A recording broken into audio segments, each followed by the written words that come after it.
Assalamualaikum warahmatullahi wabarakatuh. Di sini saya Muhammad Azka dengan NIM 1910 30 10 40 kelas A4 S1 Fisioterapi Universitas Aisyah Yogyakarta. Nah, di sini saya sedikit mencoba untuk menjelaskan dan mempraktikkan untuk praktikum kali ini. Nah, saya itu dapat skenario B. Nah, yang dimana itu seorang perempuan yang berusia 50 tahun datang ke poliklinik umum dengan keluhan luka grade 2 dan adanya nanah pada kulit bagian tibia fibula atau tulang kering. Nah, kemudian sejak 3 minggu. Nah, luka ini muncul karena tersandung 3 bulan yang lalu dan dirasa semakin melebar. Nah, 2 bulan yang lalu pasien jatuh dan tidak dapat menggerakkan kakinya. Nah, dari riwayat penyakit pasien ini ternyata pasien menderita varises. Nah, pada pemeriksaan vital sign di sini didapatkan tekanan darah 110/80 mmHg, sedangkan untuk temperatur suhu tubuhnya itu 37 derajat Celcius. Nah, untuk denyut nadinya 100 kali per menit, frekuensi napasnya 18 kali per menit. Nah, pada saat pemeriksaan fisik tampak otot-otot anggota gerak tubuh bawah atau lower extremity bawahnya itu mengalami kekakuan. Nah, pada bawah ini ditemukan luka yang berbentuk irregular dengan ukuran 3 x 3 cm. Kemudian terlihat jaringan tulang dan eritema di sekitar luka. Nah, di sini saya akan mencoba untuk menjelaskan dan mempraktikkan kira-kira apa-apa aja sih yang perlu dilakukan oleh seorang fisioterapis. Oke, kita lanjut ke video selanjutnya. Apa sih itu ulcus vena? Nah, ulcus vena ini biasanya disebabkan karena adanya gangguan pada pembuluh vena yang ada di kaki, yang dimana membuat aliran darah dari kaki dan tungkai menuju jantung tidak lancar, yang dimana gangguan pembuluh darah ini biasanya disebut dengan varises. Nah, seiring berjalannya waktu, aliran darah yang tidak lancar tadi akan menyebabkan dan timbulnya kerusakan pada kulit atau ulkus. Nah, di sini apa sih peran fisioterapi? Nah, untuk peran fisioterapi itu pada ulcus vena itu adalah bertujuan untuk memanajemenkan adanya keterbatasan gerak dan fungsi, dan juga mengurangi kontraktor dan kematian pada jaringan. Kemudian apa aja sih pemeriksaan yang harus dilakukan oleh fisioterapi? Nah, untuk pemeriksaan yang pertama itu kita melakukan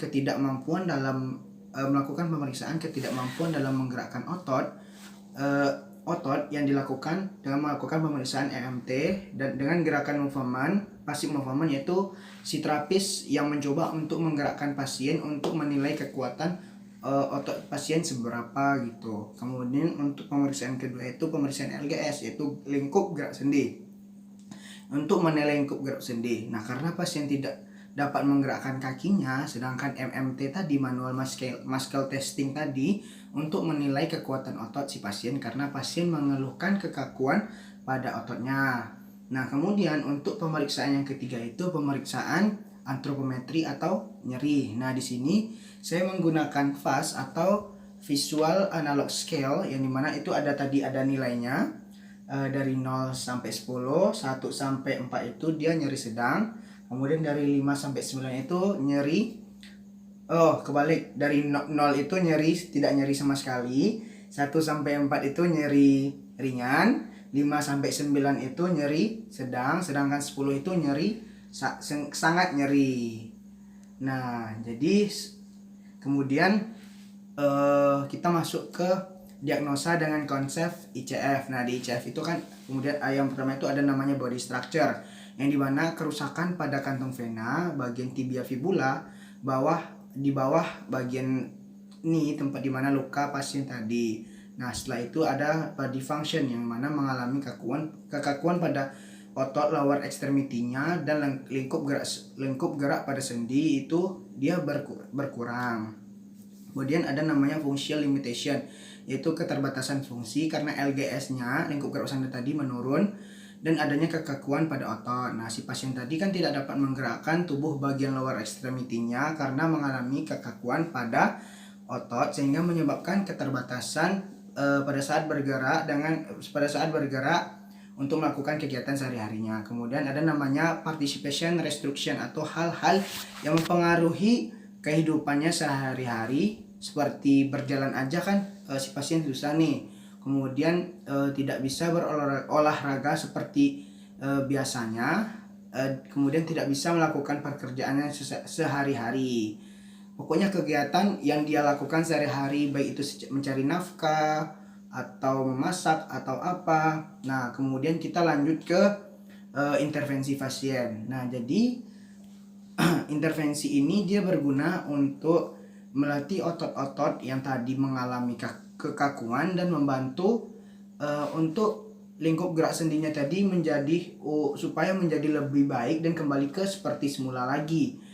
Nah, pada saat memberikan intervensi ini, si terapis bisa memberikan edukasi stretching yang bisa dilakukan di rumah, yaitu dengan memberikan gerakan-gerakan sederhana atau gerakan-gerakan dengan dosis yang rendah. Nah, jadi hal ini dapat digunakan atau hal ini dapat berguna untuk meningkatkan kekuatan pada otot-otot pasien agar lebih membiasakan diri agar tidak terjadinya spasme pada otot. Kemudian terapis bisa melanjutkan ke tahapan gerakan selanjutnya. Jadi kita sebagai fisioterapis harus bisa melakukan evaluasi agar kita bisa melihat perkembangan dari pasien tadi selama masa pengobatan atau masa rehabilitas. Nah, kita juga bisa memberikan edukasi kepada pasien baik itu dalam segi makanan segi makanan yang dikonsumsinya. Jadi kita bisa memberikan masukan kira-kira makanan yang dilarang itu apa, yang dianjurin itu apa, dan memakan makanan yang bergizi, buah-buahan, memakan buah-buahan agar vitaminnya tercukupi. Kemudian kita juga menyarankan pasien untuk beristirahat yang cukup dan menjauhi minuman-minuman yang beralkohol. yang dimana ini sangat berpengaruh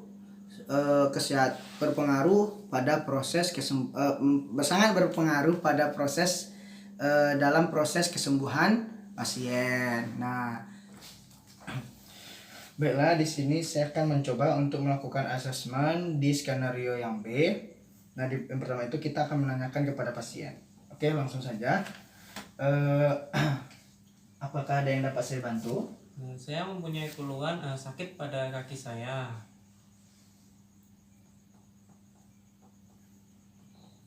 Baik, di sini saya akan mendata nama ibu dulu. Ya.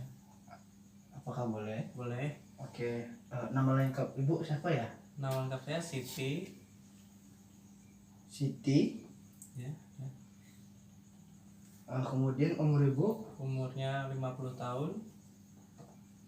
50 tahun. Untuk alamat? Alamat di Pundung. Pundung. Nah, keluhannya apa-apa aja ya, Bu? Keluhannya sakit selama 3 minggu pada kaki dan keluar nanah.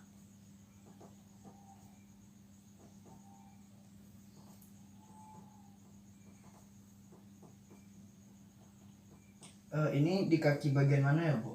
Di bagian kanan, bagian betis.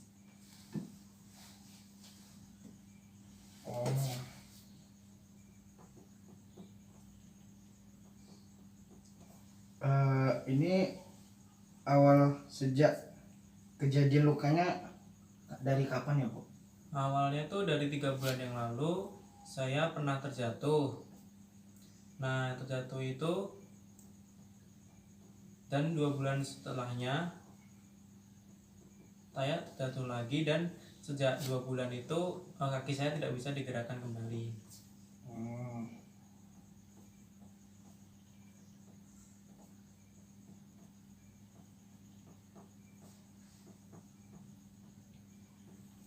Nah, di sini saya akan mencoba untuk menyebutin kembali data-data yang telah Ibu sampaikan. Yang pertama yaitu nama Ibu Siti, dengan umur 50 tahun dan alamatnya yaitu pundung.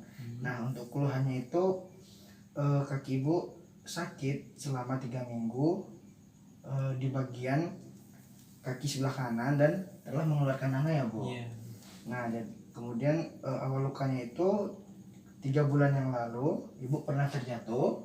Nah kemudian setelah 2 bulan lagi ibu terjatuh dan sejak itu kaki ibu sudah tidak bisa digerakkan ya bu. Iya benar.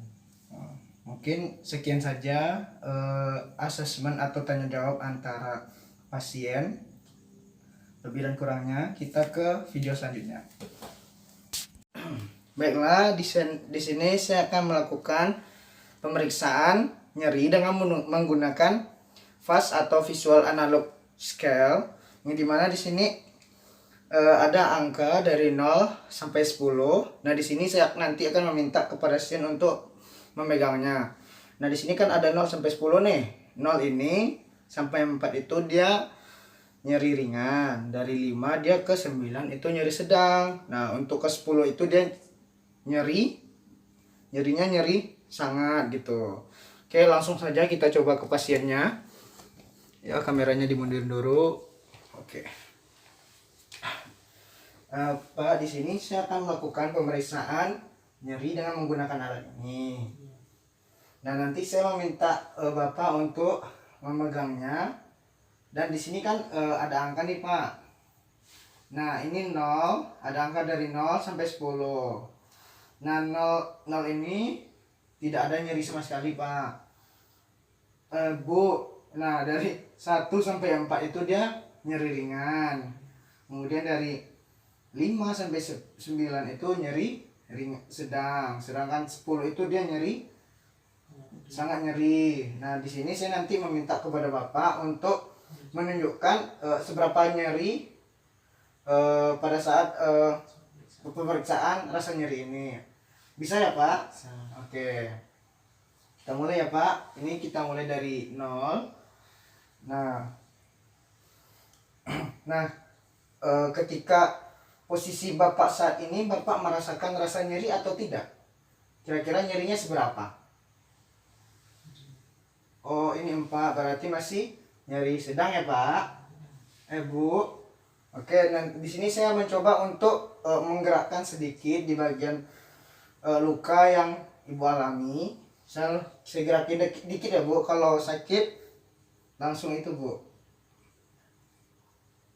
Kalau segini berapa ya Bu rasa nyerinya? Oh, 10 ya Bu. Berarti ini nyerinya sangat nyeri. Nah, jadi di pemeriksaan rasa nyeri ibunya itu di gerakan yang pasif, gerakan diam, ibunya cuman merasakan nyeri ke angka 4, yaitu nyeri dengan nyeri ringan. Nah, ketika di kaki ibunya yang luka di bagian tulang kering tadi digerakkan, nah ibunya itu mengalami nyeri ke angka 10, berarti sangat nyeri. Nah, jadi lebih kurang cara pemeriksaan nyeri pada skenario B. Oke, kita next. Nah, jadi sekian saja untuk penyampaian saya dan